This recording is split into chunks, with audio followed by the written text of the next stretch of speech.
Hello বন্ধুরা, আমি সোমনাথ আর স্বাগত জানাই আমার চ্যানেল আর্টফুল অ্যাডভেঞ্চার। তো আমি শ্রীরামচন্দ্রের এই মূর্তিটা বানিয়েছিলাম প্রায় অনেক দিন হয়ে গেল। তো এখনও পর্যন্ত এটার কালার করা হয়নি।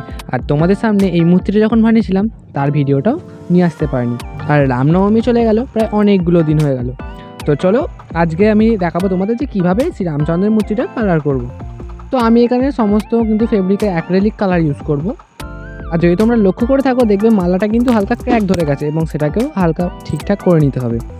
তো আমি ফার্স্ট হোয়াইট কালার দিয়ে কিন্তু বেস কালারটা চাপিয়ে নেব। তো হোয়াইট ফেব্রিক কালার দিয়ে আমি খুব ভালোভাবে কিন্তু বেস কালারটা নিয়ে নিচ্ছি এবং কোনো জায়গায় একটু ছাড় দেবো না। খুব সুন্দরভাবে কিন্তু কালারটা দেখো এখানে কমপ্লিট হয়ে গেছে। আর এবার পালা হচ্ছে আমার অরেঞ্জ কালার, মানে শ্রীরামচন্দ্রের ধুতি কালারটা। এই কালারটা কিন্তু আমি অর্ডার করেছিলাম অনলাইনে এবং এটা আমি ফার্স্ট শ্রীরামচন্দ্রের কালার হিসাবেই ইউজ করছি।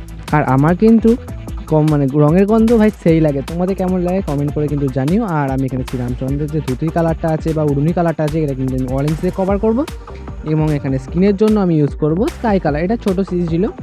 স্কাই কালার দিয়ে কিন্তু আমি খুব সুন্দরভাবে কিন্তু নিখুঁত করে দেখে নেব। আর মুখ মানে ফেস, হাত, পা সমস্ত কিছু আর কি স্কাই কালার দিয়ে দেবো।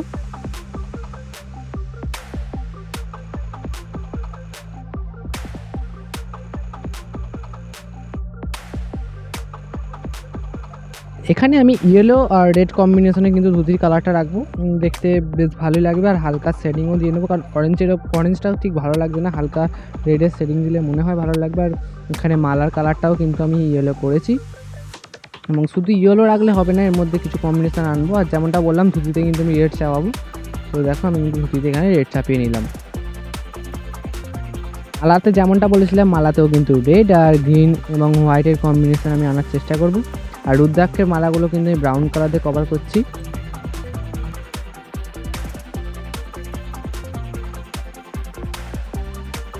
এবার পালা শ্রীরামচন্দ্রের চুলের কালার করার জন্য। তো আমি এখানে অনলি ব্ল্যাক ইউজ করছি এবং খুব ভালোভাবে দিতে হবে, কারণ বাই চান্স যদি এখন মুখে মাখামাখি হয়ে যায় রঙটা অসুবিধা আছে।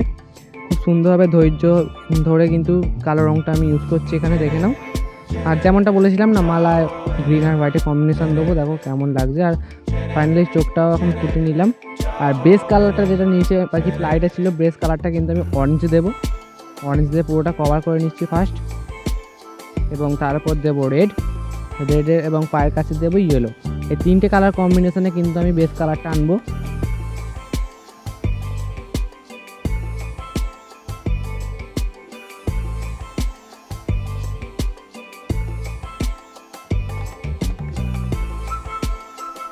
আর আমি কিন্তু হাতে এখানে কিন্তু মানে টেক্সচারটা ক্রিয়েট করে নিচ্ছি, কারণ এইভাবে দেখলাম বেশ ভালোই লাগছে টেক্সচারটা, তাই এইভাবেই ক্রিয়েট করলাম।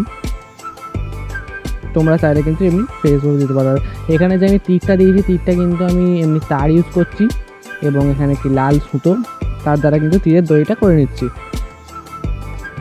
তো দেখো ফাইনালি কিন্তু আমাদের শ্রীরামচন্দ্রের মূর্তি রেডি এবং কেমন হয়েছে অবশ্যই কিন্তু কমেন্টে জানিও। আর এরকম নিত্য নতুন আরও ভিডিও পেতে তোমরা চ্যানেলটিকে সাবস্ক্রাইব করে দিও, লাইক করে দিও আর কমেন্টে বলে দাও জয় শ্রীরাম। আজকের মতো এইটুকু, দেখা হচ্ছে নেক্সট ভিডিও।